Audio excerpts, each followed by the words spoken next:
What's up, party people? I'm DIY Dane and this is the Longshot Garage. But as you can tell, today I'm not in the Longshot Garage, I'm in the kitchen. This is my mother-in-law's kitchen and I'm here to do a little drywall repair. And the best DIY tip I can give you is happy wife, happy life. But we're gonna check a few of those honeydews off the list today and get some drywall repair work done here. I'm not a professional. I'm a DIYer, have been since the mid-90s, and I've made a lot of mistakes along the way. And I've also learned a few tricks to make life a little bit easier, save a little bit of time, save a little bit of money, and that's what I want to share with you. Check it out. So let's say you have a hole in your wall like this one, which I did not make when I was trying to remove the electrical box. Right. Start by removing any loose drywall.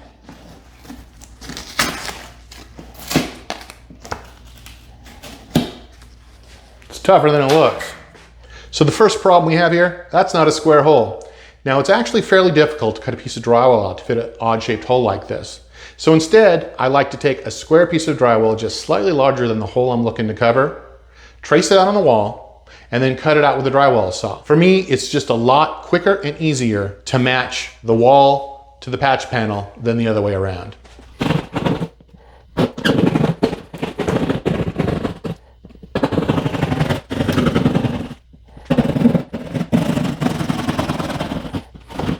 Next, we're going to screw in some scrap wood to hold our new patch panel in place.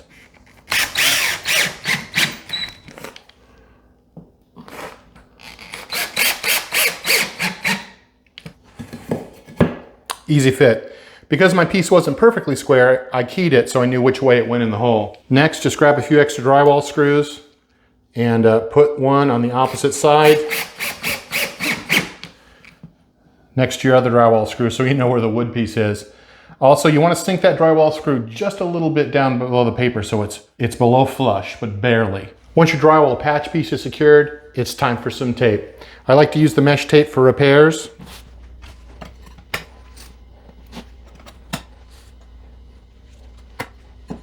Doesn't always go smoothly.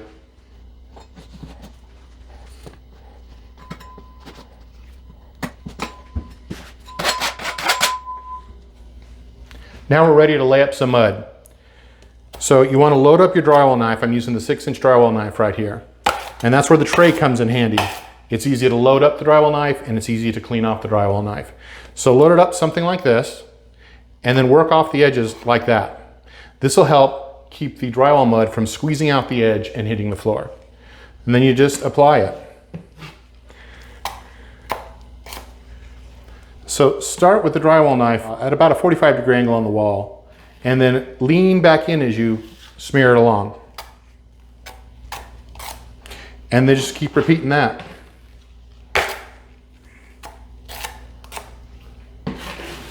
Doesn't matter which direction you go, up, down, left, right, whatever's comfortable to you, whatever works. At this point, I'm just trying to get the drywall mud on the wall and fill the patch.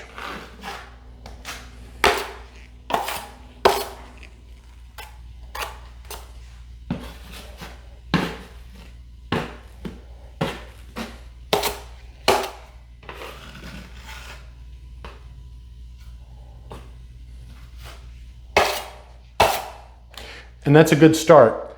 You want to build up in several light coats. All right, remember the big spreader I told you about? As amateurs who don't do this every day and can't get this as smooth as a pro could, this is actually a great tool. These are about 15 bucks. And see, I can make a pass and really smooth that out. Now again, I've said, make several small light passes and you can probably see the tape coming through here and it's ripply because of the texture, causes the knife to skip. But this is perfect. This is a great starting point for our first layer. And the next few layers won't take all that long, but we have to let this dry first.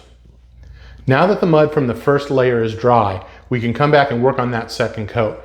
But first I want to knock down any of the high spots or imperfections, and I'm going to use the drywall knife for that. That's one more reason to use the metal drywall knives. It's more than just a tool to spread on the drywall mud. We have our tray again filled with fresh drywall mud, and we're going to do the same thing as we did the first time. Load up the knife, clean off the corners, and come back and start laying on a smooth coat of drywall mud. And now the second coat goes on a lot smoother because we have a flat, solid surface to work with.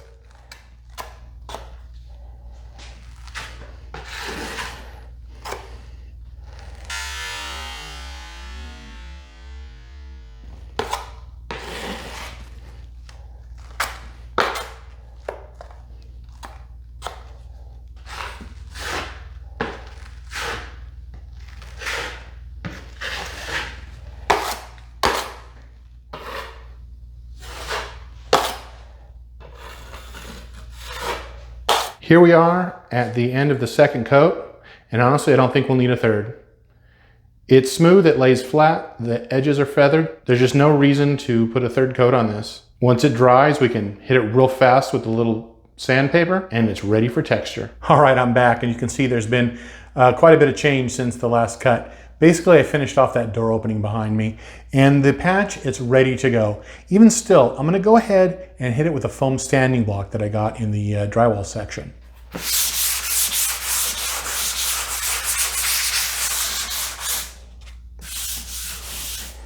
That's it. That's all the sanding I want to do. My goal here is always to do as little sanding as possible because drywall dust is messy. And basically we were really fine with the second coat and I could have just left it alone. But as a DIYer, I think it's hard to know when to stop. Professionals do this every day. They do it faster and they know when to stop and still get the result that they're looking for. And maybe it's not quite so easy for us DIYers sometimes. But anyway, I don't mind putting in a little extra work to get the job done the way I want it. And this works for me. You may notice the patch was about this big, but I floated that drywall mud out quite a ways. The reason is the drywall patch is just slightly higher than the wall itself. So you need a nice gradual transition so that you'll never be able to find that slight high spot. And we have that here. The other thing is you want those edges feathered out nice and smooth so there's no ridge or bump, again, that you would see. But again, the drywall texture will totally cover that. So it would have been fine before, but I know it'll work now. And all I need to do is texture it, prime it, paint it, and this project's totally done. So anyway, that's it. I totally appreciate you watching. And remember, if I can do it, you can do it. Yeah, baby. Yeah. Here's what I used to get the job done. A 4" and 6" metal drywall knife and a larger metal drywall knife. I think that really helps with the larger repairs, but you don't need the larger knife. A metal drywall or mud bucket. I use the one that's welded, so there's no seams at the edges to catch drywall mud. They're really easy to clean. Some drywall joint tape, including a mesh on the left and a paper on the right. Either work fine, but I like the mesh for repairs. A drywall saw, some scrap pieces of drywall and some scrap pieces of wood. And for some final finish work, a foam sanding block. I don't care if you call it drywall mud or joint compound. The question is, which one's right for you? When you hit your drywall aisle at your local home improvement store, there's a bunch of choices and it's not always clear which is the best one for your particular project. Well, here's what I use. So I've had that Easy Sand 45 for a long time. It dries in, you guessed it, around 45 minutes. It's a powder you mix with water in your mud tray, or you can mix it in a bucket with a paddle sander on your electric drill. It works great and it lasts a long time. Now, if you're using that mesh tape, like the tape in front of the bag, you have to use one of these fast drying compounds with the mesh tape, at least for the first layer. The second layer or third layer can be the all-purpose compound. This large bucket of all-purpose drywall mud has worked out pretty well for me on this project.